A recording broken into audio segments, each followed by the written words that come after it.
y este es el de la doctora, que si es que hay alguna dificultad podemos hacerlo por acá.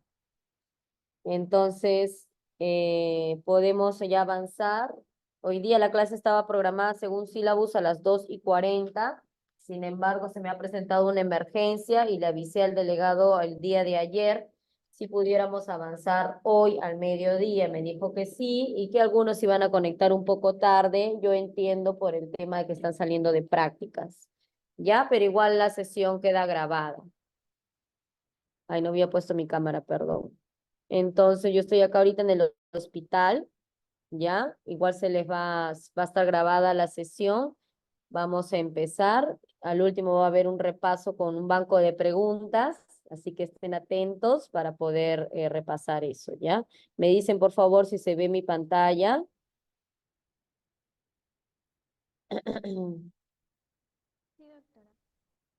¿Se ve todo bien? ¿Me avisan? Sí, doctora, sí se ve. Ok. ¿Sí se ve? Ok. Sí. Ya se está grabando la sesión, entonces vamos a empezar. ¿Me veo yo también? Sí, ¿no? Sí, doctora. Ok. Entonces vamos a empezar, chicos. Esta es una parte muy importante, muy importante de la parte obstétrica, que concierne a hemorragias de la segunda mitad del embarazo, ¿ya? Esta es una patología que solemos ver frecuentemente, que van en aumento dependiendo de las características de la paciente y que es una emergencia obstétrica. Tenemos que tomar decisiones pronto para salvaguardar la vitalidad de la madre y de nuestro bebé, ¿ya? Entonces, vamos a ver un poco de estadística. Las causas directas de muerte materna a la cabeza están las hemorragias obstétricas y los trastornos hipertensivos del embarazo. ¿Ya? Hemorragia obstétrica conlleva más que todo la hemorragia posparto, pero sin embargo, estos clase que vamos a ver acá también conlleva un importante factor de riesgo. Y como causas indirectas, vemos pues que se ha llevado a la cabeza el COVID-19, sobre todo en estas épocas de pandemia, ¿no?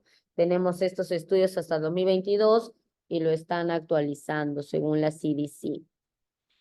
Entonces, primero nos preguntamos, ¿qué hacer si una gestante de más de 20 semanas presenta sangrado vaginal? ¿Por qué no ponemos por qué no ponemos menos de 20 semanas? Porque menos de 20 semanas ya sería un aborto, ¿verdad? Más de 20 semanas ya hablamos de la segunda mitad del embarazo. ¿Qué hacer entonces frente a este hecho? Paciente que viene gestando 5 meses y está sangrando. Primero, tenemos que hacer una evaluación rápida del estado general de nuestra paciente y también del feto. Una anamnesis importante para identificar la causa de sangrado. Es diferente que venga una paciente y me diga, acabamos de chocar el carro, me golpeé la barriga directamente en el asiento de adelante o en el timón y empecé a sangrar. Ahí sospechamos por un sangrado por trauma, que puede estar asociado a un desprendimiento prematuro de placenta. O que una paciente venga sangrando diciendo que acaba de tener relaciones y empezó a sangrar. Eso también podríamos llevarnos a otro tipo de patología. Entonces es importante preguntar cómo sucedió, en qué momento se dio, cuántas horas, qué estaba haciendo, qué estaba transcurriendo para que la paciente sangre. ¿Ya? Eso rápidamente, mientras otro personal de la salud va tomando las funciones vitales de la paciente. Porque si es una paciente que está sangrando, es una paciente que puede llevarse a un shock hipovolémico, ¿no? Dependiendo del grado de sangrado. Entonces tenemos que valorar el compromiso hemodinámico de nuestra gestante. Entonces, mientras uno va preguntando la anamnesis, porque obviamente la paciente llega a emergencia, el otro va tomando funciones vitales. Eh, Presión arterial, frecuencia cardíaca, viéndola, ¿no? Si tiene riesgo o si tiene características de shock, ¿no? Como promiso hemodinámico. Una vez que ya valoramos eso, tenemos que pasar a la evaluación obstétrica rápidamente, ¿no? Tomar la altura uterina, escuchar latidos, ver si hay una hipertonía uterina, si hay alteración, si hay dinámica uterina, porque esas variaciones en el tono, en la dinámica, en la frecuencia cardíaca fetal, nos va a hacer el diagnóstico diferencial de estas patologías que vamos a ir viendo. Luego, siempre colocar espéculo, por favor, no de frente, hacer un tacto vaginal, porque de repente estamos con una placenta previa y que el tacto vaginal está restringido. No podemos hacerlo porque le vamos a ocasionar un sangrado. Entonces, a toda paciente que venga a emergencia por hemorragia de la segunda mitad del embarazo, más de 20 semanas, no hacer tacto. Primero colocar espéculo. Obviamente en una paciente que estamos sospechando hemorragia, porque si es una paciente que me dice, sí, he perdido un poquito de sangrecita, moco con sangre, la vemos que viene con contracciones, que está ya a término en trabajo de parto, obviamente tenemos que hacer tacto vaginal porque es una paciente que probablemente esté dilatando. Es diferente, ¿no? Por eso es importante la anamnesis. Entonces, la especuloscopía para definir el origen y la cantidad de este sangrado. Estudio ecográfico tan pronto como sea posible para descartar caso de placenta previa. Antes de ello está contraindicado el tacto vaginal. Por eso les digo, primero colocar un espéculo, no mandarse de frente con el tacto porque podemos estar frente a una placenta previa y con el tacto vamos a hacer que la paciente sangre más. Entonces, una vez que ya pusimos el espéculo y el sangrado, identificamos que viene del OSI, del orificio cervical, proceder rápidamente a una ecografía para hacer el diagnóstico, si es una placenta previa total, marginal, etcétera, que lo vamos a ir viendo acá. Ahora, dentro de las causas de sangrado, por eso les digo, es importante la anamnesis, puede no ser una hemorragia de la segunda mitad del embarazo, puede tener otras causas también. Puede ser que esté sangrando la vulva por alguna varices de la paciente, puede ser que tenga un desgarro genital, les dije la evaluación, por eso qué importante qué estaba haciendo antes, durante y después del sangrado, porque puede tener un desgarro por una relación sexual en vulva o vagina. De repente es una paciente que te dice, sí, estoy sangrando, pero yo tengo un pólipo en el cuello del útero. Entonces, eso me ayudó también, por eso la anamnesis. O tengo un mioma en el cervix y me embaracé. También es un sangrado por mioma o por pólipo, por una cervicitis. O es una paciente portadora de un cáncer invasor que viene sangrando y está gestando. Entonces, el sangrado no viene de arriba de la placenta, del útero, viene de la zona más baja, ¿no? Ya sea local, del cuello mismo, por una lesión, por una inflamación, por un carcinoma, por un pólipo, o de la vulva o de la vagina, ¿no? Por un desgarro. Entonces, por eso es importante la anamnesis.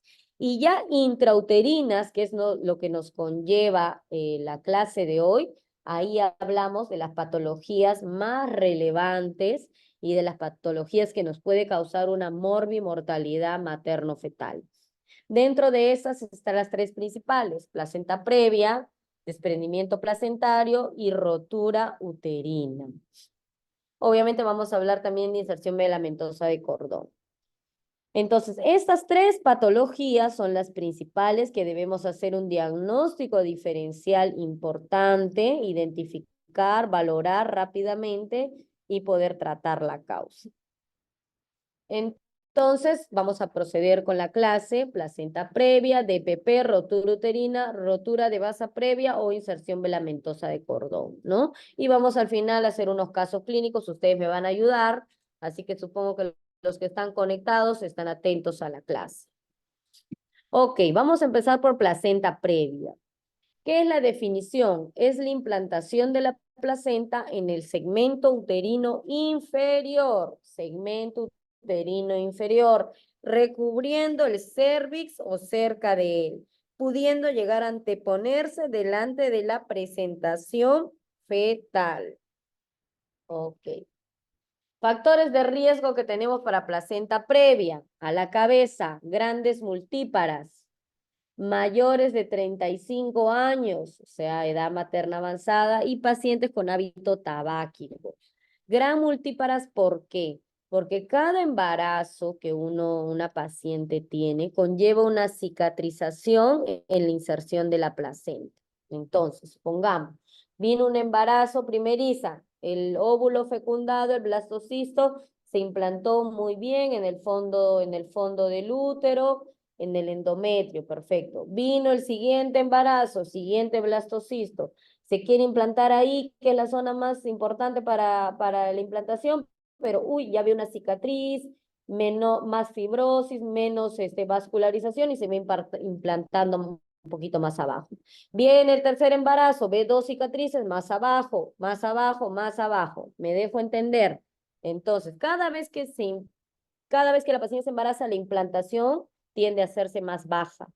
Entonces, obviamente, se implantó más abajo, cerca al segmento del útero, la placenta va a crecer en ese segmento. Entonces, se va a volver una placenta previa total, marginal. Ahorita vamos a ver la clasificación. Entonces, por eso que la gran multípara tiene más riesgo de placenta previa total.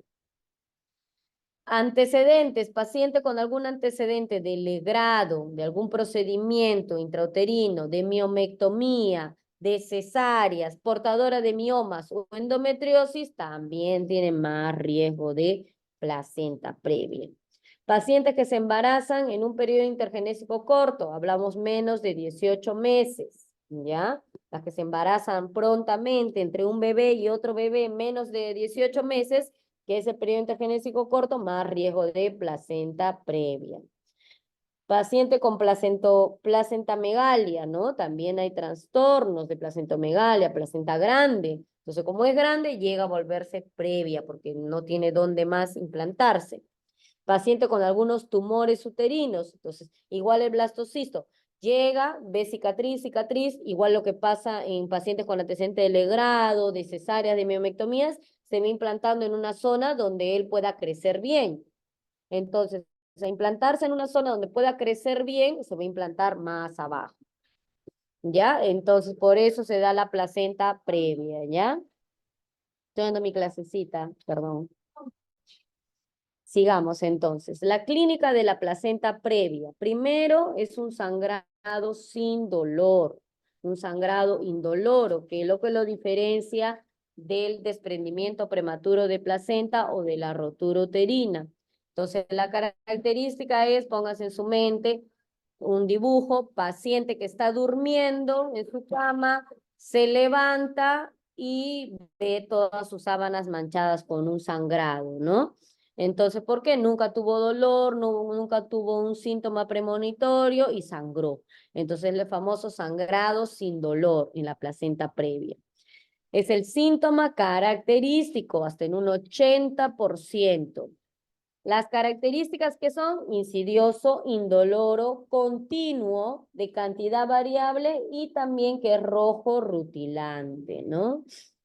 Puede desencadenar anemia o shock, dependiendo de la cantidad del sangrado, si es abundante, ¿no? Y una de las características también de la placenta previa es de que viene el bebé en una posición fetal anormal. Puede venir en presentación pélvica o podálica y en feto en transverso. ¿Por qué? Me ven, ¿no? Me ven porque estoy haciéndoles algunas cosas con las manos, explicándoles. ¿Se me ve? ¿Pueden Sí, decirme, por doctora. favor? Sí la vemos, doctora.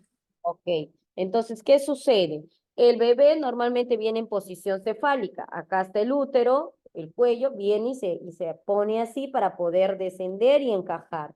Pero ¿qué sucede? Cuando el bebé quiere hacer esto, ve un colchón, una esponja, que es la placenta, no lo va a dejar encajar. Entonces, ¿qué va a hacer el bebé? Va a cambiar de posición. Entonces, ¿para qué? Para no estar metiéndose cabeza, porque se va a dar cuenta que no va a poder, porque tiene un colchón que lo interrumpe su descenso. Entonces, el bebé normalmente se va a empezar a acomodar o en podálico o en transverso. Entonces, la placenta previa causa distocias de situación y distocias de presentación a nivel fetal. ¿Ya? Ok, sigamos. El diagnóstico, dijimos al inicio, tacto vaginal restringido porque puedo causar más sangrado. Colocar espéculo donde veamos el origen del sangrado, ¿no? Está viniendo de dentro del útero o tengo un sangrado por un cáncer, por un pólipo, por un desgarrito, qué sé yo, ¿no? Entonces, eso nos va a llevar a hacer el diagnóstico diferencial. Tacto vaginal restringido, no tacto vaginal, por favor. Si estamos sospechando en placenta previa, obviamente ya hice la anamnesis y me dicen que es una paciente multípara, que es fumadora, que tiene varios antecedentes, etcétera, tengo que sospecharlo. Entonces, espéculo.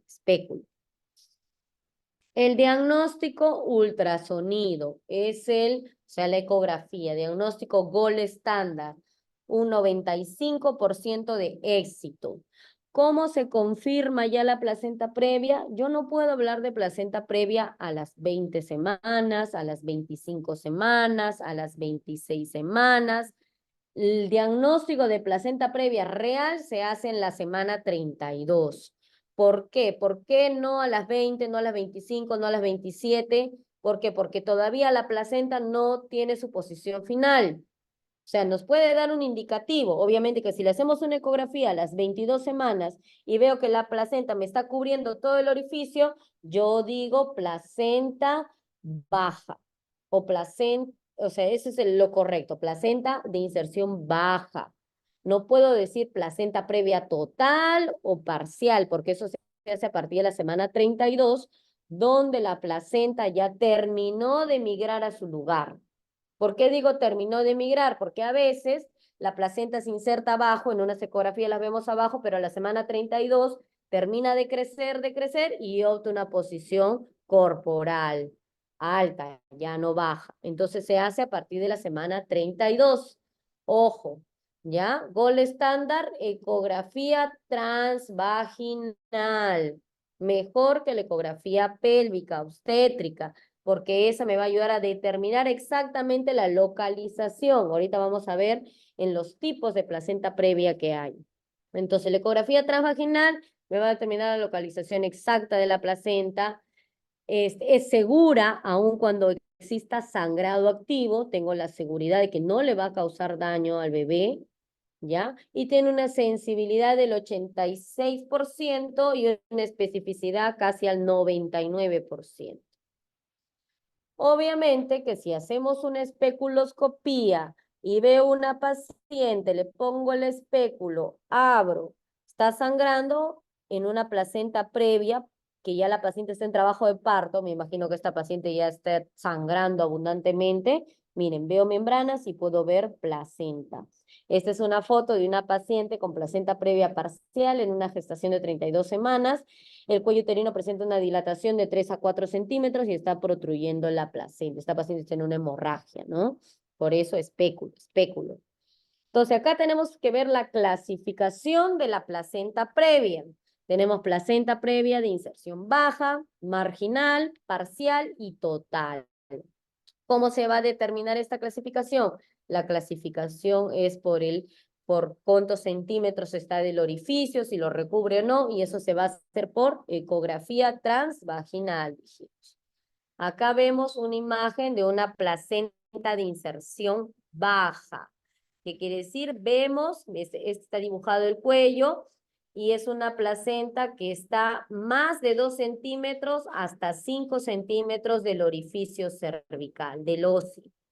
Más de 2 hasta 5, porque una placenta que está más de 5 centímetros del orificio cervical ya no es placenta previa. Es una placenta que está insertada normalmente. Entonces, si está entre 2 a 5 centímetros del óseo, hablamos de placenta de inserción baja. Si está entre 0 a 2 centímetros del OSI, más va bajando, hablamos de una placenta previa marginal, ¿ya? De 0 a 2 centímetros. Placenta previa oclusiva, parcial, 0 centímetros. O sea, le hago la ecografía y ahí está la placenta, pero no cubre todo el orificio. Llega al borde, pero no lo cubre en su totalidad. Por eso es parcial. Parcial. Y total cubre todo el orificio cervical interno, todo el orificio. Llego y solamente veo placenta. En la parcial llego, veo el borde de la placenta que está llegando justo al orificio, pero no lo atraviesa con su totalidad, ¿ya? Entonces tenemos ahí la diferencia de parcial, marginal, de inserción baja y total. Entonces quedó claro, por favor, la clasificación es una parte importante de la teoría. Tienen que saber bien la clasificación.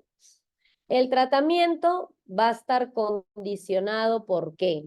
El grado de severidad del sangrado. Obviamente no es igual tratar a una paciente que está sangrando chocada, que entra a la unidad de shock trauma por una placenta previa sangrante, a una placenta previa que esté sangrando gotitas, gotitas, ¿no? Entonces va a estar condicionado a eso el tratamiento, la severidad del sangrado, la edad gestacional que tiene el bebé.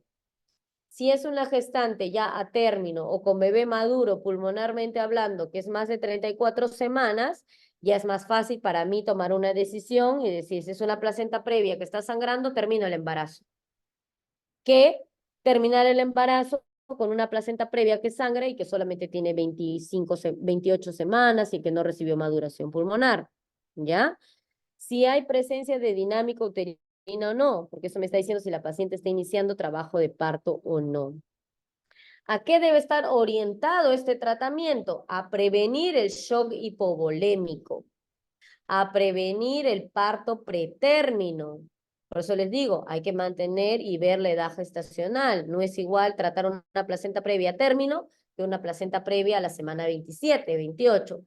Y mejores condiciones para el feto. ¿Por qué? Porque obviamente, si estoy en mi serum, o llega una placenta previa total con un sangrado escaso, pero sangra, ¿qué tengo que hacer yo? Referirla de manera inmediata para que si ese bebé tienen que terminar el embarazo porque se viene en hemorragia la paciente, puedan nacer en un hospital donde puedan tener incubadoras que sea un mayor nivel de atención. Entonces siempre debo estar condicionando eso, ¿ya? Hay que tener también, el tratamiento va a conllevar una vigilancia de la actividad uterina, del dolor y del sangrado. Siempre tengo que muestrear a mi paciente, ¿no? Tomograma, perfil de coagulación, grupo sanguíneo y factor. ¿Por qué? Porque las hemorragias de la segunda mitad del embarazo probablemente necesite la paciente transfusión. Entonces, como les dije en un inicio, acá, en esta diapositiva, lo primero que tengo que hacer es identificar la causa de sangrado, anamnesis, funciones vitales, altura uterina, determinar y orientarme qué está sucediendo. Y si es una paciente que me está sangrando activamente, ¿qué voy a hacer? Vía periférica permeable. Lo ideal, 2 vías. En una le paso su cloruro, todo lo que tenga que pasar, poligelina, y en la otra le voy pasando sangre, si es que es una paciente que sangró en demasía. Entonces, todo eso va a depender, ¿no? Y en la otra voy sacando, en el otro brazo voy sacando las muestras, voy avanzando. Entonces, es un manejo en conjunto, porque ya hemos visto, según la estadística que les he mostrado, que la primera causa de muerte acá en nuestro país, por lo menos, es hemorragia de hemorragias obstétricas, ¿ya?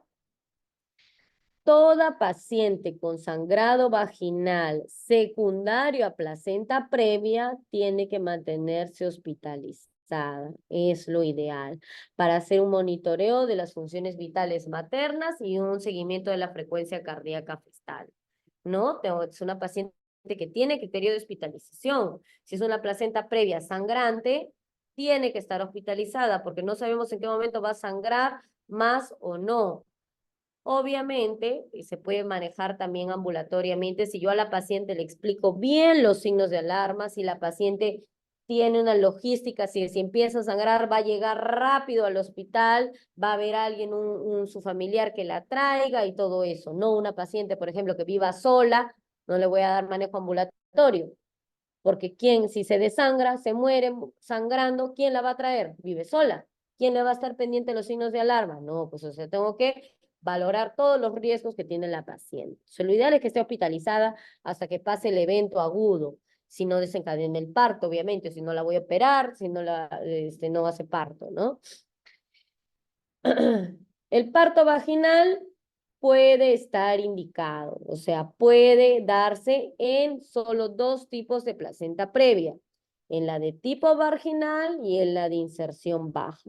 Pero solamente tiene una tasa de éxito de un 69%.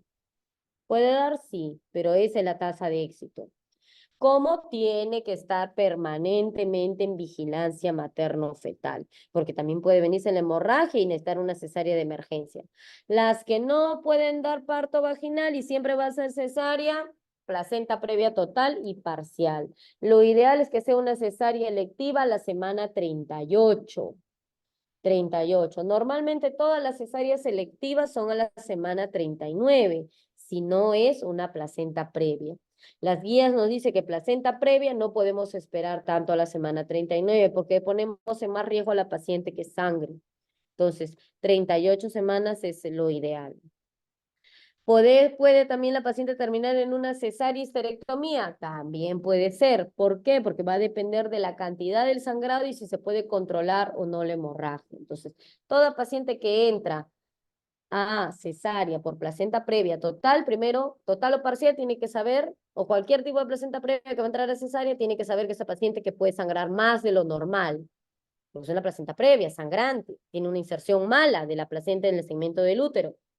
2, tiene que entrar con depósito de pruebas cruzadas. Y 3, tiene que entrar diciéndole que si es que no se controla la hemorragia, puede terminar en histerectomía. ¿Por qué? Porque la paciente con placenta previa puede tener un riesgo de acretismo placentario. Y para hablar un poquitito nada más una diapositiva de esto, el acretismo placentario es una inserción anormal de la placenta total o parcial con ausencia de la decidua basal. ¿Cuál es el factor de riesgo más relevante? Pacientes con cesáreas anteriores y portadoras de placenta previa en la gestación actual. O placenta previa en la gestación actual, pero que haya tenido legrados, miomectomías, alguna intervención quirúrgica a nivel del útero. Riesgo de acretismo placentario. Entonces acá vemos 3 tipos de acretismo placentario: la creta, la increta y la percreta. La creta es que la placenta previa invade la superficie del miometrio, mas no lo atraviesa como la increta, que está acá atravesando las paredes del útero. Y la percreta, que atraviesa las paredes del útero y penetra, incluso puede salir de las paredes con sus vasos anómalos y se puede implantar en la vejiga, en el recto, en el intestino, y ahí nos conlleva más riesgos en la paciente. Entonces, riesgo de acretismo placentario: a la cabeza, tener placenta previa total, o cualquier tipo de placenta previa con antecedentes de alguna intervención quirúrgica, a la cabeza, cesárea. ¿Ya? El tratamiento del acretismo placentario, según las guías últimas, histerectomía, pero ya se está viendo que puede haber un manejo conservador todavía en pacientes que es su primer hijo, ¿no? Supongamos en las abortadoras recurrentes, que han tenido 4 o 5 abortos, han sido sometidas al legrado y se embarazan, y en este embarazo hace placenta previa, hace acretismo, es su primer bebé, pero tenía todos los factores de riesgo: aborto recurrente, placenta previa en este embarazo, por lo mismo de de multiparidad. Entonces, ahí podemos hacer un manejo conservador, pero todavía está en discusión eso, ¿ya? Pero normalmente el tratamiento del acretismo placentario es histerectomía. Recomendaciones en la placenta previa, para ir terminando: abstinencia sexual una vez realizado el diagnóstico, o sea, la semana 32, que hemos dicho que se hace el diagnóstico final. Pero si a la paciente yo le encuentro placenta baja a la semana 27, 28, 30, que no es placenta previa total, todavía no puede ser el diagnóstico, obviamente tengo que decirlo: señora, su placenta es baja, puede tener riesgo de sangrado en las relaciones sexuales. Pero una vez ya hecho el diagnóstico en la semana 32, yo tengo que decirle ausencia ya de relaciones. Medir la longitud cervical, mido el cuello, si es menor a 3 centímetros, a partir de la semana 32, tengo mayor riesgo de hemorragia y parto prematuro. Entonces también es una buena práctica medir el cuello del útero. Recomendaciones: la colocación de la vacuna inmunoglobulina anti-D en la paciente con RH negativo, ¿no? Así no sangre en ese momento, la placenta previa me puede sangrar en cualquier momento. Entonces, la paciente tiene que tener su inmunoglobulina anti-D sí o sí colocada. Eso ya cuando vean y su inmunización van a repasar nuevamente, pero les doy ahí una recomendación. Ok, ¿alguna pregunta de eso, de placenta previa? A ver, chicos, ¿todo claro? A ver, vamos a dejar de compartir. ¿Todo claro? ¿Se entendió? ¿No se entendió? Un ratito, voy a prender el ventilador porque hace mucho calor.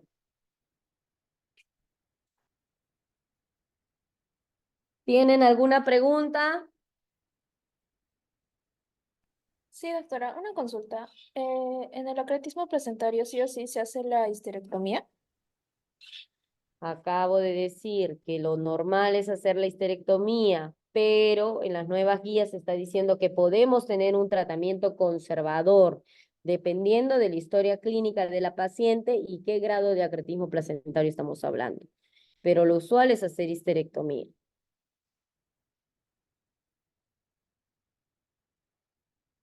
¿Alguna pregunta más para pasar a la segunda patología? ¿Quedó claro?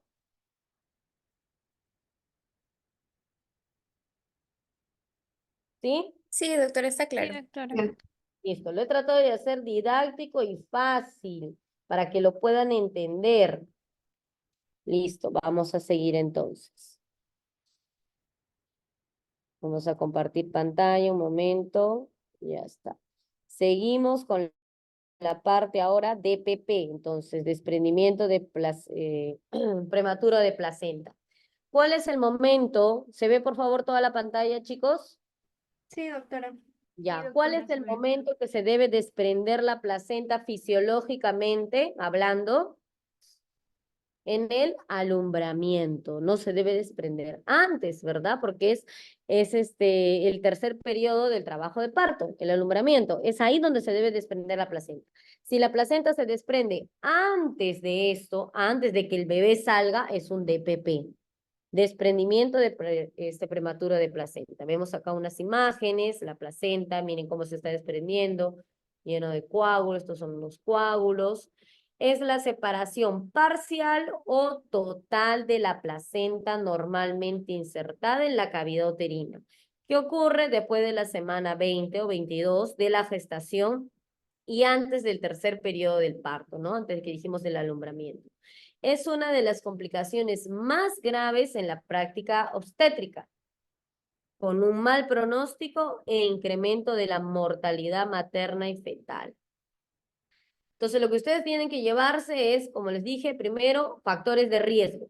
Tengo que analizar factores de riesgo en DPP, factores de riesgo en placenta previa, factor de riesgo en rotura uterina para que yo pueda identificar mi diagnóstico.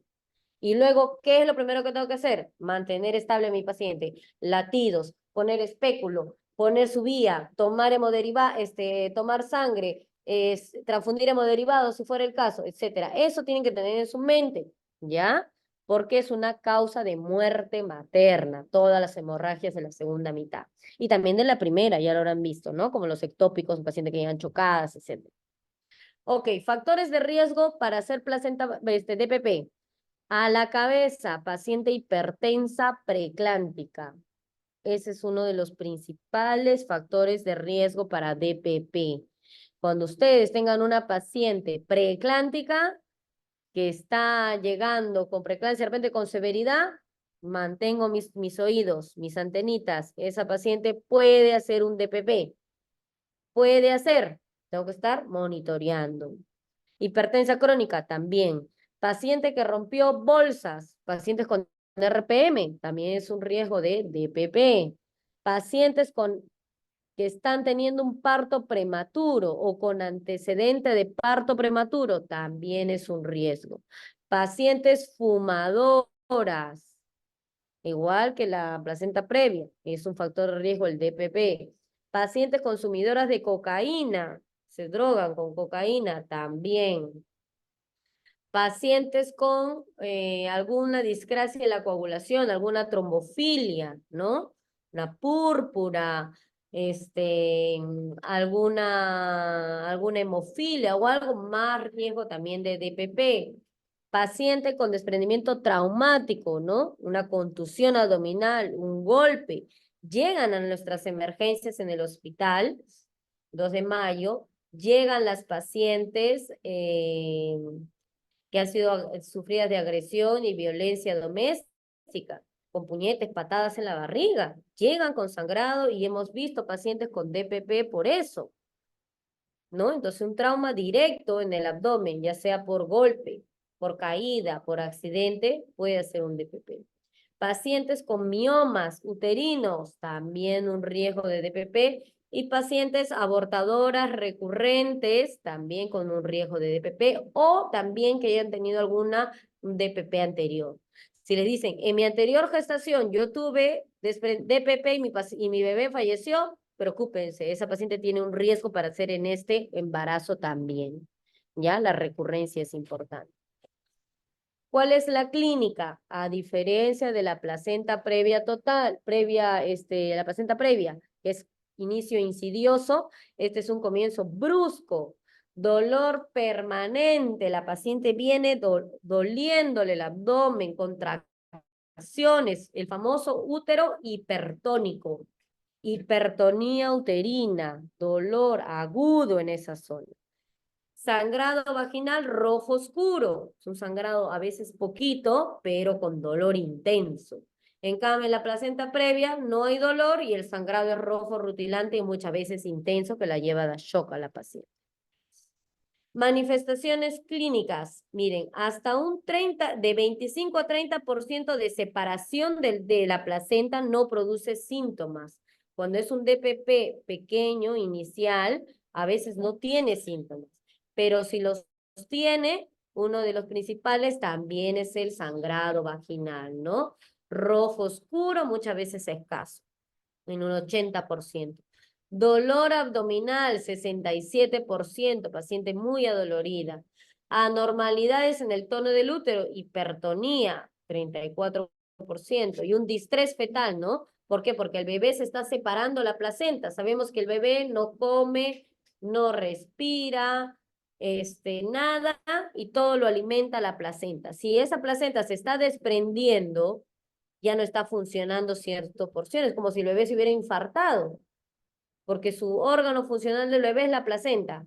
Se está desprendiendo, esa placenta está muerta. Entonces el bebé también, por ende, prácticamente como si estuviera infartado, muerto, ¿no? Hasta un 50%. ¿Cuál es la triada clásica? Sangrado vaginal, dolor abdominal e hipertonía uterina, alteración en el tono. Útero hipertónico. Puede haber también una hemorragia oculta. Miren acá, miren las fotos.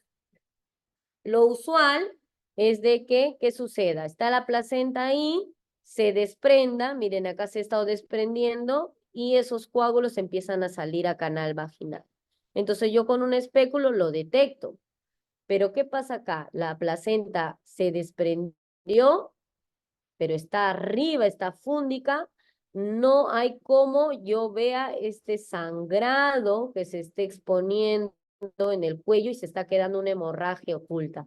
Esas son las peores, porque yo no veo sangrado. Yo digo, ay no, si no está sangrando, no es DPP.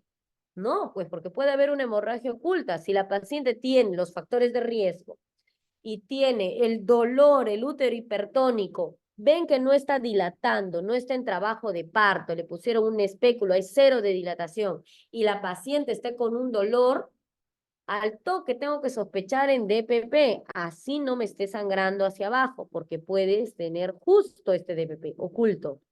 Y esos son los peores. ¿Por qué? Porque no los diagnostico, porque no lo pienso, porque digo, no, la doctora del Águila me dijo que el DPP tiene que sangrar, y si no sangra no es DPP. Falso, ya les estoy diciendo acá, ya hay una hemorragia oculta.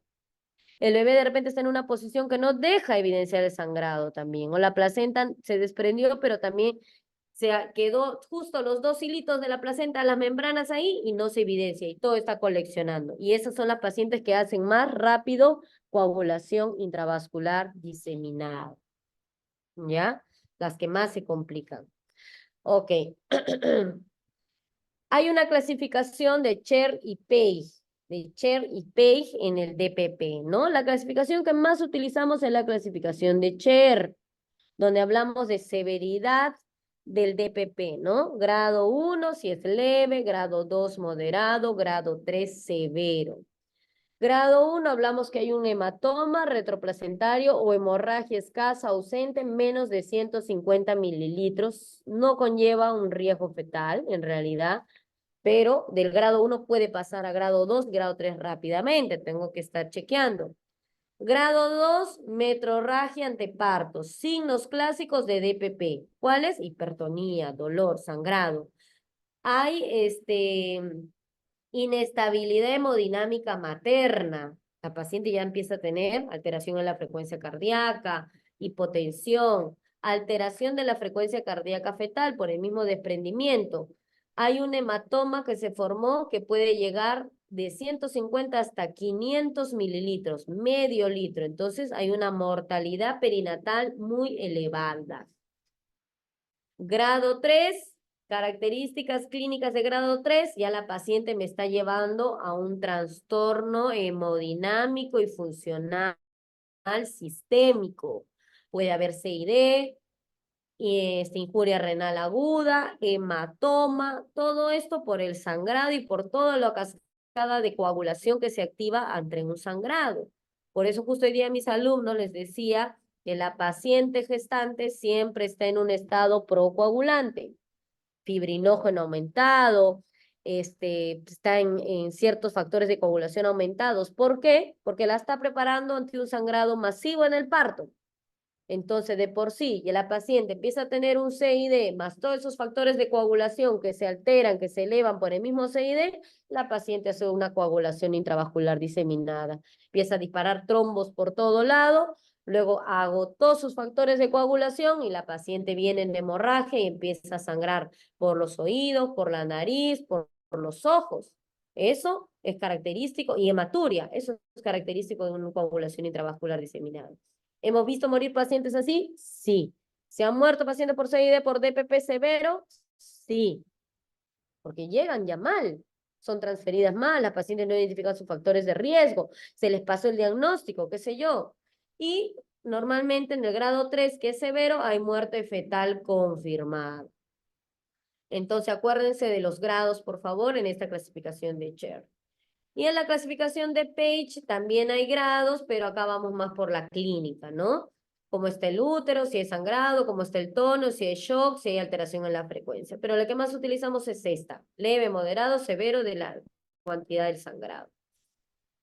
¿Ya?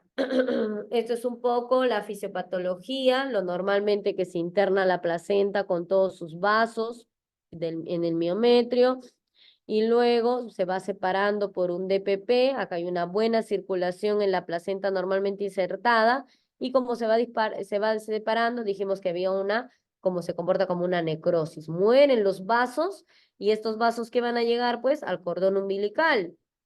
Entonces el bebé como si tuviera infartos, no funciona, porque el bebé, su unidad funcional de sobrevida es la placenta, no hay otra. Entonces vemos acá la separación parcial también con hemorragia, esta es hemorragia oculta, y la completa separación con una hemorragia oculta, ¿no? Que no se está viendo acá, que son las más peligrosas, hemos dicho. El diagnóstico, clásicamente, signos y síntomas y antecedentes. Así solo se diagnostican los casos agudos, obviamente, ¿no? Viene sangrado, dolor intenso, no cambios cervicales. De repente el paciente que recibió un golpe de su esposo en la barriga, o se golpeó en el carro, o se cayó de panza, de barriga. Yo tengo que pensar en DPP, por eso la anamnesis es importante.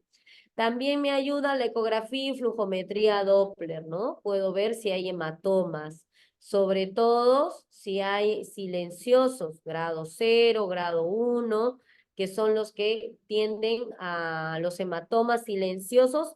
¿Por qué son los más frecuentes, son los más grandes? Porque no da síntomas y se va empezando todo, se va desprendiendo un lado, se va desprendiendo el otro, no tiene sangrado en la vagina la paciente, pero tiene todo lo demás, ¿no? Alteración en la frecuencia cardíaca fetal, alteración en los factores de coagulación, útero hipertónico. Entonces vemos acá, miren, una ecografía con una placenta que se ha desprendido. Esto ya es hemorragia. Y acá es la placenta ya mea blanca, que ya no tiene circulación. Esto es un DPP total. Pero obviamente es un diagnóstico que nos ayuda si es una paciente que no tengo claro el diagnóstico, una paciente estable, porque si viene un DPP franco, paciente con sangrado, hemorragia, trastorno de coagulación, hipertónico, el bebé con 100 latidos, ¿le voy a estar haciendo ecografía? No, pues porque sospecho DPP. Entonces, no voy a estar perdiendo mi tiempo haciendo todo eso, ¿no? Entonces, obviamente, va a depender de las características clínicas de nuestra paciente. Exámenes auxiliares que debo pedir. ¿Qué ocasiona el DPP? Consume los factores de coagulación hasta la evacuación uterina. Por eso les expliqué un poco al inicio que la paciente está en un estado procoagulante, esperando que se conlleve una hemorragia en el parto, qué sé yo, y poder parar ese sangrado. Pero ¿qué ocasiona este desprendimiento prematuro de placenta? Como altera toda esta cascada, consume estos factores de coagulación. Los consume, disminuye. Hoy día les mostraba a mis alumnos paciente gestante con fibrinógeno en 500. ¿Normal? Normal. Me preocupo cuando tengo el fibrinógeno en 100. ¿Qué quiere decir? Que algo está sucediendo que está consumiendo esos factores de coagulación. A la cabeza tengo que pensar en DPP. Me consume el fibrinógeno, me consume la protomina, me consume los factores 5, 6, 7 y 8 a la cabeza. Y se empieza a dar una hipofibrinogénemia que empieza a ocurrir 8 horas después del inicio del DPP. O sea, si yo no resolví, no evacué, no saqué al bebé en una placenta que se ha desprendido en su totalidad en un lapso de 8 horas, esa paciente me va a hacer una hipofibrinogénemia marcada, un CID. Entonces, no es de que, bueno, ya pues ya diagnostiqué el DPP, ya se murió el bebé porque se desprendió toda la placenta, vamos a esperar a que inicie trabajo de parto y evacúe solo el bebé. ¿Cómo? Ya les estoy diciendo, el DPP consume factores de coagulación. No puedo esperar, yo tengo que ya acabar este parto, este óbito por DPP en un lapso de 8 horas. Porque si yo paso mis 8 horas con mi placenta desprendida, ya sea el bebé ovitado, y tú le ves a la paciente en ese rato estable, en 8 horas, esa paciente se irá y se va a morir. Entonces tengo que actuar rápido, porque el DPP me consume factores de coagulación. A la cabeza estos. Fibrinógeno, protrombina, factores 5, 6, 7, 8. Es importante en el tratamiento el estado materno y la viabilidad fetal son las consideraciones más importantes que van a influir sobre la decisión a tomar. Si yo ya tengo un DPP que me llega con una gestante de 37 semanas, ¿yo qué voy a hacer? Rápido, sala de operaciones. Si me llega un DPP con 31 semanas, un DPP inicial leve, yo lo diagnostico leve, todavía no hay inestabilidad dinámica materna ni fetal, puedo mantener a la paciente en observación, mientras que maduro pulmón y eso y la voy observando. Obviamente, si en algún momento se deteriora la frecuencia cardíaca fetal, tengo que operar, independientemente de la edad gestacional, porque igual ese bebé se va a morir si no lo saco, dependiendo del grado del DPP. ¿Ya? El tratamiento, estabilización hemodinámica de la paciente, lo principal, toda paciente con hemorragia, 2 vías, ya les expliqué al inicio por qué. Preparación ante la posibilidad de un nuevo sangrado, que no se solucione, que tenga que evacuar al producto. Preparación ante la posibilidad de un parto pretérmino, ¿no? Si lo tengo que sacar, es un DPP que se ha desprendido con 27 semanas, que ya está alterándose la frecuencia cardíaca fetal y la mamá está mal, tengo que sacarlo. Tengo que saber de qué neo tiene que recibir, si hay incubadoras, si no hay incubadoras, si no tengo que hacer la referencia. Ver la vía adecuada para la culminación del producto. Si está maduro, corre la vida de la paciente por la persistencia del sangrado, ¿no? Obviamente, tengo que decidir rápidamente. Entonces, acá un cuadro que nos dice, paciente hemodinámicamente estable, sí y no. Si es una paciente inestable que me viene con una sospecha de DPP, está chocada, qué sé yo, valorar perdón, estable, no está estable, inestable, la parotomía exploratoria, cesárea, inmediatamente UCI. se va la paciente a la UCI, pero primero tengo que haber sacado la placenta, obviamente, que está desprendida porque hemos dicho que da hipercoagulabilidad, ¿no? Hipofibrinogenemia. Y pasa la paciente a la UCI. Si la paciente está hemodinámicamente estable, la veo bien, no está hipotensa, no está taquicárdica, veo si hay sufrimiento fetal agudo, ¿no? Si el bebé tiene los latidos bien. Si tiene malos latidos, de inmediatamente cesárea. Si no hay sufrimiento fetal, el bebé está bien, primero valoro, ¿no? Si está prematuro o si es a término. Si es prematuro y la paciente está estable y el bebé estable, puedo esperar, hacer mis ecografías, mantenerla en observación, como les dije, esperar la maduración pulmonar. Si es un DPP moderado a severo, cesárea. Si es un DPP leve, así como les dije, menos de 150, menos del 10%, puedo inducir el parto, puedo inducir. En realidad eso nos dicen las guías americanas, ¿no? Y europeas, que tienen, pues una paciente tendrán con DPP y están 3, 4 ginecólogos de guardia solo con la paciente porque no hay más pacientes. Pero ¿qué pasa en nuestro país? Tenemos esa paciente con DPP, tenemos 2, 3 que llegaron en trabajo de parto, llegaron las interconsultas de medicina por embarazos ectópicos a descartar patología anexial por apendicitis. Entonces tenemos una sobrecarga. Entonces, lastimosamente, nuestra logística y nuestro país no inducimos una paciente con DPP, es la verdad. DPP se termina el embarazo, cesárea, porque es más rápido, corre menos riesgo el bebé y la mamá. No la puedo tener en observación porque no va a haber un médico que esté con ella 24/7, porque el médico está operando, el otro médico está recibiendo consultas, el otro médico está teniendo el parto.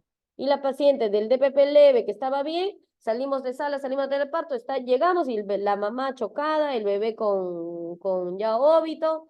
Entonces no podemos darnos ese gusto, lastimosamente. En nuestra realidad peruana, todo DPP diagnosticado, DPP que lo acabas por cesárea rápido, porque es nuestra característica, pues por los escasos recursos médicos, asistenciales y de logística en cuanto a monitoreo de la paciente, pues, ¿no? En otros países la tienen el DPP leve, en sala de parto, sacándole factores de coagulación cada 2 horas, 3 horas, a ver si hay una alteración, le ponen al bebé unos sensores especiales dentro de vagina para que toque las fontaneras y a ver si hay acidosis o no, y si sacarlo o no.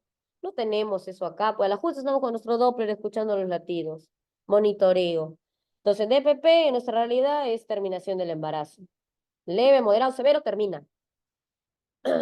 Monitoreo materno-fetal, manejo para evitar el shock hipovolémico por la hemorragia, manejo de la coagulopatía por el consumo de factores de coagulación que les dije. Siempre tenemos que tener sangre, crioprecipitados, plasma fresco congelado, plaquetas, si hay que transfundir a la paciente.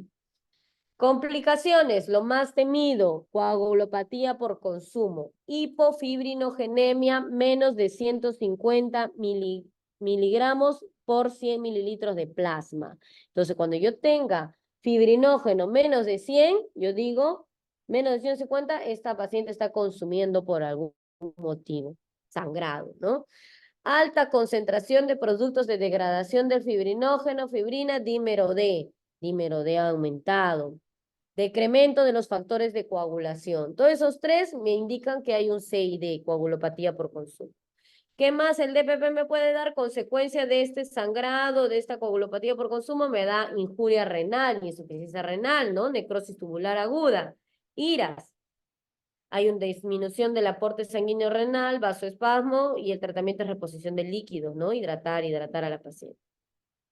Y lo que me puede dar también es el famoso útero de Cuvier o apoplejía úteroplacentaria. Acá vemos una foto. Esa foto es una foto real de una paciente que operamos. Todo el útero infiltrado. Este útero ya no funciona, no sirve. Miren cómo está, necrótico. ¿Lo ven, verdad? Todo el útero que ustedes han entrado a cesáreas han visto cómo es el útero, rojito, rosadito. ¿Qué ha sucedido acá? Que este DPP masivo, moderado, severo, hizo que se desprenda y todos los vasos que estaban en el miometrio se desprendieron, como les puse la foto, se necrosaron, se pusieron negros. Entonces se extravasó esta sangre coagulada y se da el famoso útero de Cuvier. Este útero ya no se contrae. no sirve. Y al no contraerse el útero, ¿qué va a suceder? Se va a empezar la paciente a sangrar, una hemorragia postparto. ¿Ya? ¿Cuál es el diagnóstico? Se dice que se da por anatomía patológica al final, ¿no?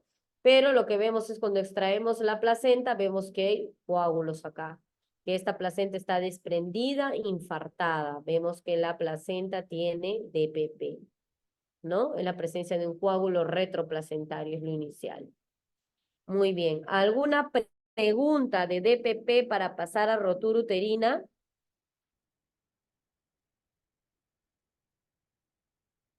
Chicos, ¿se me escucha? Sí la escuchamos, doctora. Ya, ni una pregunta. Pasamos entonces a rotura uterina. Ok. Vamos a compartir otra vez. Rotura uterina. Ok, otra parte de la hemorragia de la segunda mitad. Es la completa separación del miometrio con o sin expulsión de las partes fetales en la cavidad peritoneal y requiere de una cesárea de emergencia o una laparotomía. Es una complicación durante el parto asociada a muy elevada morbimortalidad materno-fetal. Se da de 1 en 1000 partos, ¿no? 0,1%. Sobre todo se da, como dice acá, durante el parto, o sea, durante el trabajo de parto. La rotura uterina más frecuentemente se da en el expulsivo y en pacientes que están siendo sometidas a parto vaginal en cesáreas anteriores. Entonces, los factores de riesgo, otra vez factores de riesgo, cesárea anterior, paciente que tenga una cirugía uterina previa y que está entrando a trabajo de parto, como las miomectomías, por eso, indicación de absoluta de cesárea, paciente con alguna miomectomía. Cesárea anterior una vez, ¿no? Paciente que está sometida a trabajo de parto, que es cesárea anterior, ¿puede romperse el útero? Puede pasar. ¿Es frecuente? No es frecuente, pero puede pasar. Paciente con edad materna avanzada, pacientes con periodo intergenésico corto, se embarazó y a los 6 meses se volvió a embarazar. Esa paciente tiene un alto riesgo de rotura uterina. Pacientes obesas, también. Paciente igual que el DPP con antecedente de rotura uterina previa o DPP previo, más riesgo de hacer rotura uterina en este bebé. Paciente que ha sido sometida al uso de uterotónicos, ¿no? Que en el año está poniendo oxitocina horas y horas y horas para su conducción de parto. Sí, es un factor de riesgo. Pacientes que vienen con bebés macrosómicos también es un factor de riesgo. Y las famosas maniobras intraparto, ¿no? Cuando se paran y están empujando el fondo del útero para que pueda descender el bebé, puede ocasionar una rotura uterina también. ¿Ya? Entonces lean bien los factores de riesgo. Clasificación de la rotura uterina puede ser espontánea por los factores de riesgo que tiene, por traumatismo, directo, contusión durante el trabajo de parto o iatrogénico, cuando le hago la famosa pues empuje ahí en el fondo del útero. La maniobra, ¿no? Háganle ay, no me acuerdo ahorita el nombre de la maniobra, donde le empujan ahí los ginecólogos en el fondo para que termine de salir la cabeza. Entonces, miren acá, este es un bebé normal. La Cristeller, doctora. Cristeller, eso, ahorita se me fue el nombre, cuando le hacen la famosa Cristeller. ¿No está contraindicado el Cristeller? No. Si lo hago bien, no hay problema. ¿Cuándo es hacer bien el Cristeller? Cuando la cabeza, ya tú ves la cabeza acercándose, las fontanelas. Y la paciente no puja, cierra sus piernas, no colabora. Y las cabezas tú la ves ahí ya, las fontanelas, está afuera prácticamente. Pero ¿qué falta? Esfuerzo de la mamá. Entonces podemos ayudar. Pero si tú ves que la cabeza ni siquiera se acerca, estás haciendo el famoso Cristeller, ahí está mal hecho, pues. No se puede hacer, ahí sí está contraindicado, porque ahí causó esto. Miren, la cabeza ni siquiera había bajado y empiezo yo a empujar. ¿Qué sucede? La cabeza se empieza a ladear porque está arriba, empieza a ponerse entre la sínfisis del pubis y como estoy que empujo y la cabeza ni siquiera está acá abajo que yo la puedo empujar, empieza a romperse la zona del segmento del útero y ocasiona la rotura uterina. Peor si es cesárea anterior, peor. Entonces, yo me voy a dar cuenta acá, rotura inminente y rotura consumada. Esas son las dos diferencias que yo tengo que hallar en la rotura uterina. Rotura inminente, primero la paciente hay una alteración del estado general. Hay una hipersistolia y taquisistolia. ¿Qué hablamos de eso? El tono, alteraciones en la contracción del útero. Taquisistolia, más de 6 contracciones en 10 minutos. Hay una hipertonía permanente, la paciente le duele, es dolorosa. No tolera que yo le esté tocando. Dice, doctora, me duele. Eso me está avisando que puede estar la paciente entrando a una rotura uterina. Hay el famoso anillo de Bandel, que ahorita lo vamos a ver, y el signo de Fromm, palpación de los ligamentos redondos, que vamos a ver en una imagen. Y al tacto vaginal hay un sangrado escaso, cervix edematoso, doloroso, ¿no? Miren acá la rotura, empieza a sangrar y todo ese sangrado se va a cavidad, por eso decimos que tenemos que hacer la parotomía. Empieza a sangrar, es una rotura inicial, inminente, ya rotura consumada, se rompió todo, el sangrado se va a todo cavidad y el bebé se puede salir de esta zona y ya yo, en vez de palpar el fondo del útero, medir altura uterina, palpo partes fetales, ese bebé está muerto, ¿no? Ya salió de la cavidad uterina, ya no hay que lo contenga. El famoso anillo de Bandel y Fromm, o el signo de Bandel-Fromm-Pinar, que es la hipercontractibilidad uterina con estiramiento progresivo y doloroso del segmento inferior, el famoso anillo de Bandel, el anillo en reloj de arena. Vemos ahí lo característico, miren esta fotito, el anillo del signo de Bandel. Se ve así como un reloj de arena, la barriguita, y doloroso, el tacto doloroso. Y el signo de Fromm, que yo pongo acá, ¿dónde están los ligamentos redondos? Los que han entrado a cesárea y han visto dónde están los ligamentos redondos, ¿no?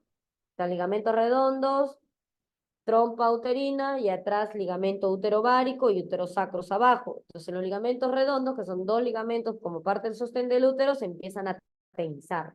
Entonces tú los puedes tocar incluso sin hacer hecho cesárea. Por afuera se tocan. Esos son los signos de Fromm. Duele, intocable. Y el edema cervical y vulvovaginal con pérdida de sangre oscura, que es el signo de Pinar. Entonces acá tenemos tres signos, ¿no? El anillo de Bandel, el signo de Fromm y el signo de Pinar de la rotura uterina. Y acá ya vemos la rotura consumada. Una vez que ya te está avisando la rotura inminente, dolor, la paciente está intocable, no ceden las contracciones, taquisistolia, la rotura consumada, el dolor paró. Ya la paciente no tiene dolor. Cese repentino de las contracciones. ¿Y viene qué? La hemorragia seguida del cuadro de shock. La paciente dice, ah, ya no me duele. Preocúpense, porque si es una paciente que le dolía, estaba intocable, ya no le dolió, ese útero se rompió. Calmó el dolor, pero la paciente va a entrar a óbito fetal, ese bebé se va a morir y se puede morir la mamá por hemorragia. Palpo fácil las partes fetales, como les dije, ya no tengo altura uterina, voy a tocar las partes fetales porque ya el bebé está nadando en la cavidad abdominal. Ocultación fetal negativa, ya no hay latidos, pues el bebé está a óbito ya. Anemia aguda y shock. Entonces, la rotura consumada, si es una rotura consumada, que yo no estoy por entrar a sala, no estoy entrando a sala de operaciones a hacer una laparotomía, ese bebé se va a morir, se murió.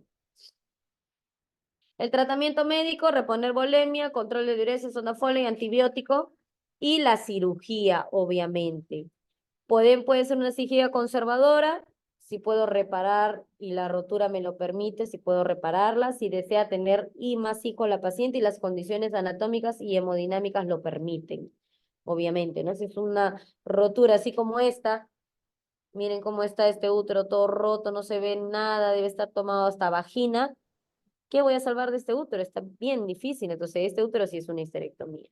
Y la radical, pues histerectomía. Si puedo reparar y afrontar bordes y todo bien con mis hilos, mis suturas, tengo buen ayudante, puedo hacerlo, lo hago. No lo puedo hacer, no la puedo mantener a la paciente tantas horas en quirófano, hago histerectomía. Complicaciones, infección urinaria, puede ser la paciente por la proximidad que tiene a la vejiga, fístula vésico-vaginal, se puede pasar, empieza a tener una alteración ahí de fístula, puedo ligar incluso el uréter por toda la distorsión anatómica que hay. Mortalidad materna hasta el 5% y perinatal 15%, ¿no? De la rotura uterina. Para esto hay un score, un puntaje que yo empiezo a valorar. El puntaje, el score de FLAM. Este score me ayuda para, como medicina basada en evidencias, para decir si la paciente tiene éxito o no tiene éxito de tener un parto vaginal en cesárea anterior, ¿no? Entonces llega mi paciente que es cesárea anterior, que está en trabajo de parto, le hago rápidamente mi puntaje de FLAM y digo, bueno, la paciente me salió un 8, 10 por 10 de puntos, tiene un 95% de éxito de parto vaginal. Señora, le informo esto, lo otro, pero también le informo que puede romperse el útero. Puede pasar, ¿no? En un porcentaje del 0.1%, hemos dicho, ¿no? 1 en 1000, pero pasa. Y cuando pasa, pues es una mortalidad materno-fetal grave. Entonces le explico y la paciente ya firma consentimiento que quiere intentar parto vaginal. Ok. ¿Alguna pregunta de rotura uterina? Entonces tenemos signos inminentes y signos de rotura consumada. Factores de riesgo y se rompe durante el trabajo de parto. Nos ayuda el score de FLAM para valorar medicina basada en evidencia. Y pasamos al último para ya hablar un poquito de casos clínicos. Vasa previa, rotura de vasa previa. Los vasos sanguíneos del feto cruzan por el orificio interno del útero por debajo de la presentación del feto. Miren acá esta imagen, ¿no? La vasa previa. Estos vasos que deben estar cubiertos por todo el cordón y cubiertos por las membranas y placenta están fuera, están afuera. Entonces, ¿qué sucede? El bebé rompe bolsas y se pueden lacerar estos vasos y se rompen los vasos del cordón y el bebé empieza en un estado de sufrimiento fetal agudo. Se presentan, es frecuente, 1 de cada 2.500 embarazos. Mortalidad fetal es el 60%. El sangrado que se presenta en la rotura de vasa previa es de origen fetal. Así se llama porque están rompiéndose los vasos que están metiendo la circulación al bebé. Hay una inserción velamentosa del cordón umbilical entre el amnios y el corium, ¿no? Entonces, el cordón umbilical que debe estar todo cubierto, como les digo, los vasos, todo está descubierto. Entonces, los vasos fetales están desprotegidos, vulnerables a roturas y o desgarros. ¿Cómo se hace el diagnóstico? El diagnóstico se hace ecográfico o durante el trabajo de parto. Rompe bolsas la paciente y el líquido, en vez de salir claro, blanquito, verdoso, cistizo meconio, sale sangre, porque se rompieron, porque tenía una rotura de vasa previa. Entonces, miren, los vasos de la placenta que llegan al cordón, en vez de estar puestos en este lado y cubiertos por la gelatina de Wharton, están en las membranas. Entonces, rompe bolsa la placenta, se rompe y eso queda, se puede romper y desgarrados y el bebé empieza a sufrir. Factores de riesgo para rotura de vasa previa, inserción velamentosa de cordón, gestación gemelar monocoriónica, que comparten una sola placenta, porque hay alteraciones en la anastomosis de los vasos. Anomalías en inserción placentaria y embarazo con técnicas de reproducción asistida. ¿Cuál es la clínica? Sufrimiento fetal agudo, el bebé, porque se han roto los vasos del bebé, ¿no? Como si tuviéramos nosotros una hemorragia que se nos estuviera rompiendo la aorta, la ilíaca, vamos a morirnos. El bebé también hace sufrimiento fetal agudo. Hace un RPM con líquido sanguinolento. ¿Por qué? Porque hemos dicho que se rompen las bolsas y en vez de esto queda desprotegido, se lacera, se rompe. Y shock y anemia fetal. Son los bebés que necesitan transfusiones. Una vez que entran, termina el parto, nacen con una hemoglobina de 2, 3 y se produce una rotura de vasa previa que se diagnostica durante el trabajo de parto. Por eso lo ideal es hacer el diagnóstico ecográfico. Antes le hago una ecografía y me doy cuenta, ¿no? Que los vasos del bebé están nadando por acá sin este cubrimiento del cordón umbilical, ¿no? De la gelatina. Vemos acá vaso umbilical en contacto con el orificio cervical, ¿no? Estos son la vasa previa, ¿no? Inserción velamentosa. Miren, acá está el cordón y estos vasos no debería haber. Estos vasos están de fuera. Esa es la vasa previa. Tratamiento cesárea de emergencia. Si es una vasa previa, cesárea programada a la semana 34, una vez que ya quedó demostrada la maduración pulmonar. ¿Ya? Entonces es importante eso. Entonces, rotura de vasa previa, lo ideal es que sea el diagnóstico por ecografía. Y si se presenta durante el trabajo de parto, es una emergencia, tengo que entrar a sala. Y mandar la placenta a patología para que evidencien que los vasos han estado sin su recubrimiento y insertados velamentosamente. Así se llama. Entonces pasamos a los casos clínicos. A ver, ahora sí me duele por favor, ya la voz. Entonces vamos a ver. ¿Quién quiere leer el caso clínico? Y todos responden en el chat. Este ya está, ya puesto. ¿Quién puede leer? Doctora, ¿Hay yo alguien o puedo. no hay alguien? Sí. Ya, léelo. Mujer de 25 años de edad con gestación de 37 semanas acude a emergencia por presentar dolor abdominal sostenido de inicio brusco y de intensidad 9 de 10 con leve sangrado vaginal. Al examen físico, presión arterial 130/90, latidos cardíacos fetales 160 por minuto. ¿Cuál es el diagnóstico más probable? Léelos, alternativas.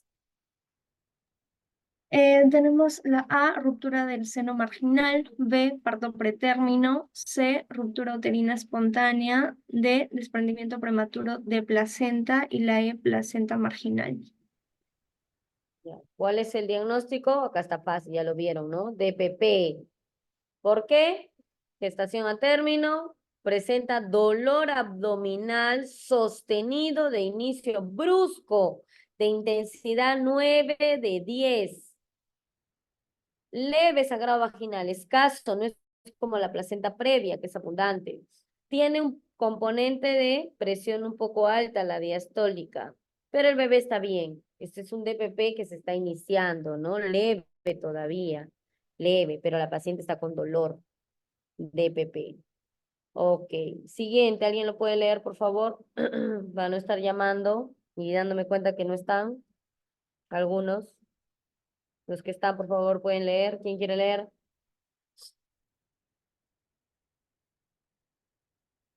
¿Quién puede leer? Doctora, ¿se me escucha? Sí. ¿Cuál de las siguientes pacientes es la que con mayor probabilidad tendría una placenta previa? A, A 19 ver. años de edad, gesta 1/0, presentación de vértice; 24 años de edad, gesta 2/1, presentación pélvica; 34 años de edad, gesta 5/3, abortos 1, presentación de vértice; 36 años de edad, gesta 7/6, abortos 0, situación transversa; 28 años de edad, gesta 3/1, abortos 1, presentación pélvica. A ver, ¿cuál es la respuesta? Pongan en el chat.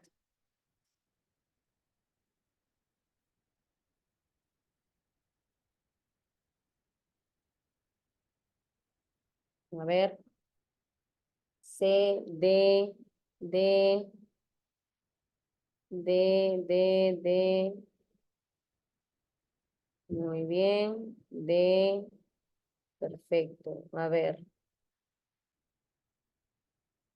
Doctora, dice acá su compañera, ¿cuánto de periodo intergenésico considero por un parto vaginal después de una cesárea previa? Eso relacionado a rotura uterina. Periodo intergenésico corto, menos de 18 meses, año y medio. Más de año y medio puede dar la paciente parto normal. Puedo decir que puede intentar, ¿no? No está contraindicado. A ver, D. Efectivamente, ¿no? Dijimos que la placenta previa tenía un gran componente de factor de riesgo importante con respecto a la multiparidad, miren, ¿no? Gesta 7 para 6 partos y que daba alteraciones a nivel de las posiciones fetales y me da una situación transversa. Era menos frecuente que esté encefálico de vértex, ¿no? Y edad materna avanzada. Muy bien. A ver quién lee, por favor. ¿Quién puede leer?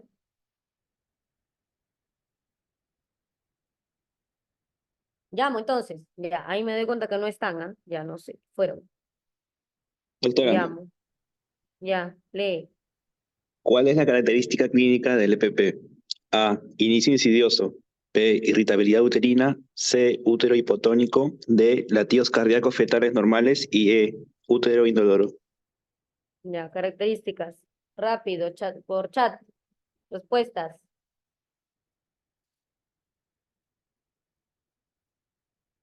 B. A.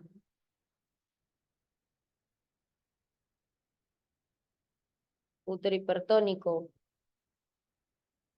C. Útero hipotónico. ¿Nadie más se atreve? A.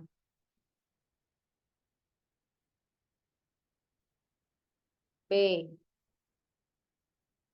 B. B. Ok.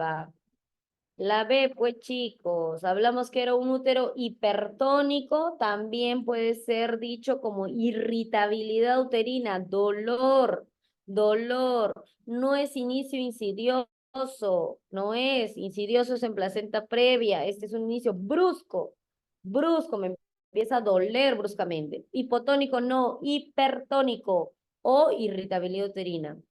Latidos cardíacos fetales normales, no, dijimos que mucho de las veces hay sufrimiento fetal. Útero indoloro, no, útero bien doloroso, muy doloroso. A ver, siguiente pregunta. ¿Quién lee? Rápido, chicos, mosca, si no, llamo a cualquiera. Ya, Fabricio, lee. Bien, el útero de Cuvelier tiene como complicación A, atonía, B, aumento de incidencia de histerectomía, C, consumo de fibrinógeno en grandes cantidades, D, trastorno de coagulación, E, todas. Respuesta en el chat. B. A ver, acá mientras ustedes analizan. Doctora, la placenta marginal es igual a placenta previa. Es un tipo de placenta previa, Maragracia. Dijimos que la placenta previa se divide en total, parcial, marginal y inserción baja. Es un tipo es la clasificación de placenta previa. Ya, ¿quién más? Vamos, ¿nadie más me da la respuesta? Dos nomás, o asumo que dos nomás están conectados en la exposición. E, E, E, E, E. Ok, el útero de Cuvelier, todas. ¿Qué dijimos que el útero de Cuvelier me daba atonía? ¿Por qué? Porque no servía, era un útero, era un músculo necrosado, ya no se contraía. Aumento en la incidencia de histerectomía. Claro, pues dijimos que terminaba en histerectomía dependiendo del grado, ¿no? Consumo de fibrinógeno en grandes cantidades. Obviamente es un DPP que me hizo la complicación del útero de Cuvelier, que es la más peligrosa porque me hizo un consumo de fibrinógeno y de los trastornos de coagulación. Entonces, el útero de Cuvelier tiene todas esas de complicación. Trastorno de coagulación, consumo de fibrinógeno, y más histerectomía y más atonía. Ok, a ver, ¿quién puede leer? A ver, Silvana, léenos. Sí, doctora, gestante de 36 semanas acude a emergencia por presentar súbitamente ginecorragia indolora. ¿Cuál será el diagnóstico más probable? Está fácil ese. Ginecorragia indolora. Respuestas. Así nomás les preguntan, nadie se pregunta del ENAN. Así preguntan en el ENAN, ya. Si jalan eso, ya, pues ya sería el colmo. Placenta previa, ¿no? Ginecorragia indolora, sin dolor. Rotura uterina, DPP, dolor. Rotura uterina consumada, indolora. Pero ya fueron, ya porque el bebé ya se murió, la paciente entró en un hemoperitoneo. Rotura prematura de membranas, nada tiene que ver con la ginecorragia, ¿no? Mujer de 23 años con 32 semanas de gestación es víctima de violencia familiar sufriendo traumatismo abdominal directo. ¿Cuál es la complicación obstétrica que se puede esperar con más frecuencia? ¿Cuál es la que podemos esperar con más frecuencia? Si tiene un trauma directo la paciente abdominal, contusión, DPP, ¿no? Obviamente ahorita está fácil porque le acabamos de dar la charla de DPP, pero cuando les pregunten en el ENAN les van a preguntar de todo, entonces tienen que ya estar correlacionando desde ahora. Ahorita está sencillo porque les acabamos de exponer eso, entonces rápido pueden sacar la respuesta. A ver. Léenos, por favor. ¿Quién está? Nelson. Nelson Molero. Salazar, ¿está? Sí, doctora. Ya, leen. Una mujer casada de 35 años de edad, gesta 4 para 3, aborto 0, que ahora está aproximadamente en la semana 36 de gestación, presenta hemorragia vaginal copiosa, sin dolor, 2 horas antes de la admisión al hospital. La exploración física del útero es blando y no doloroso. La FCF es de 140 irregular. El vértice está flotando y no hay evidencia de hemorragia o signos de membranas rotas. Los signos vitales maternos son estables. ¿Cuál de los siguientes constituye el diagnóstico más probable? A ver, está fácil también. A ver. B. B.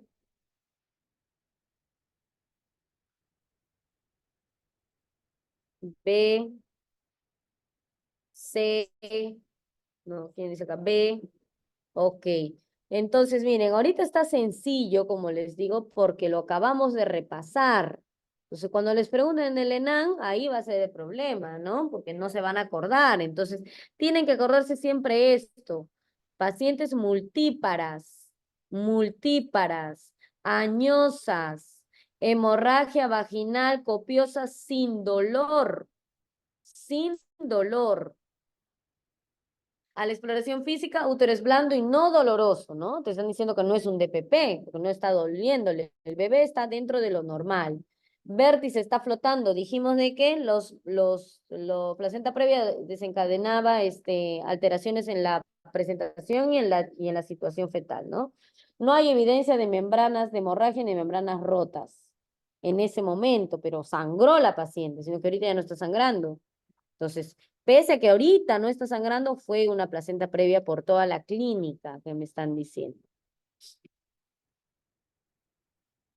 Paciente de 37 semanas acude a emergencia por dolor abdominal intenso. Examen, palidez marcada, de mucosa y piel, presión 80-50, frecuencia cardíaca 130, frecuencia respiratoria 20. Latidos cardíacos no audibles. A la palpación del abdomen se palpan partes fetales. ¿Cuál es el diagnóstico?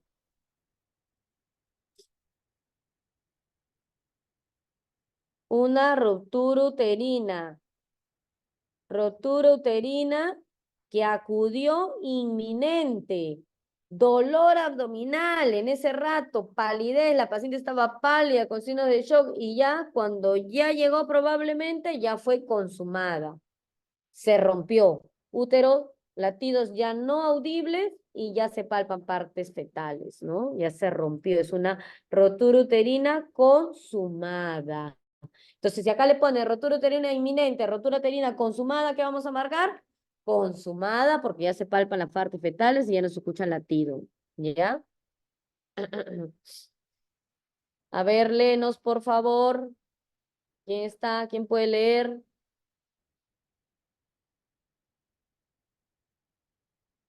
Hay 111. ¿Quiénes pueden leer? Ángela, Bautista, léenos.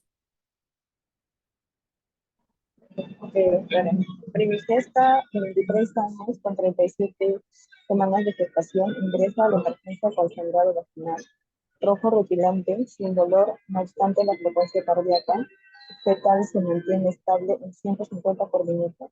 ¿Qué procedimiento indicaría usted? A, examen digital de cervix, B, test no estresante, C, inducción de trabajo de parto, D, ruptura de membranas o E, examen de ultrasonografía. Yo indicaría examen de ultrasonografía. A ver, ¿todos de acuerdo? Sí, ultrasonografía, ¿no? ¿Por qué? Porque estoy sospechando en placenta previa, pero si no lo estuviéramos repasando ahorita, de repente ustedes marcan, bueno, sangrado, no tiene alteración, no tiene dolor, la voy a inducir. No, tengo que ver si es placenta previa o no. ¿Con qué? Con examen de la ultrasonografía para hacer el diagnóstico gold estándar. Examen de ultrasonografía que era pélvica o transvaginal, dijimos. Transvaginal. Transvaginal, para determinar el grado de inserción y qué tipo de placenta previa es, ¿no? Para medir si mide de 0 a 2, de 2 a 5, y así yo hago mi determinación si es marginal, si es total, si es parcial, si es de inserción baja. ¿En cuál de las siguientes situaciones está contraindicada la exploración vaginal durante el embarazo? En la placenta previa. No está en el carcinoma cervical, no está en la gonorrea, está contraindicada porque dijimos que podemos desencadenar un sangrado masivo. A ver, ¿quién nos puede leer acá? Dalia, léenos, por favor. Ay, perdón. Ya lee. Sería anterior 3 veces.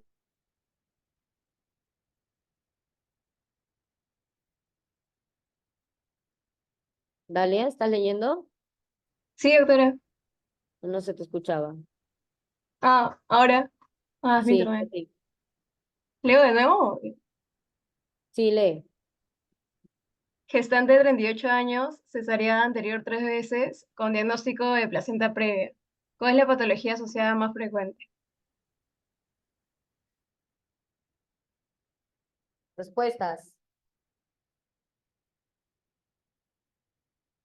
Tiene placenta previa y cesárea anterior. B, acretismo, dijimos. Mientras más cesáreas tenga la paciente y en este embarazo, el actual que estamos controlando, hay placenta previa, esa paciente tiene más riesgo de acretismo placentario. ¿Qué tipos de acretismo placentario hay? Dijimos acreta, increta, percreta. Tratamiento, histerectomía. Es una emergencia también, la paciente se puede desangrar. Muy bien, eso para repasar algunas cositas. ¿Ok? Vamos a dejar de compartir. Ay, no.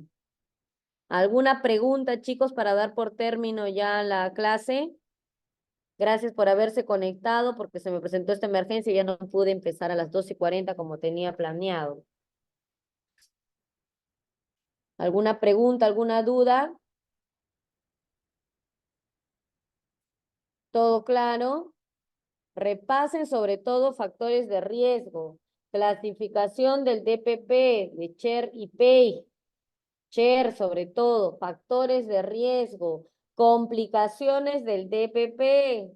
Trastorno de coagulación, hipofibrinogenemia, por favor.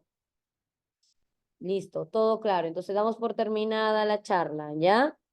Listo, estudien y vuelvan a escuchar con más detenimiento. Si no se han podido conectar porque han estado pues regresando de sus prácticas, lo escuchan con más detenimiento en ya hoy día en su casa, en esta semana, porque es importante que clase hecha, clase estudiada y aprendida para que puedan aprovechar sus prácticas y les puedan preguntar a sus docentes cuando vean un caso de DPP o una paciente con factores de riesgo. Listo, chicos, muy bien. Nos vemos. Las Gracias, preguntas, Gracias, por favor, lean el Williams. Las preguntas también algunas saldrán de ahí. Ya, listo. Chao, chao. Gracias, doctora. Chao, chicos.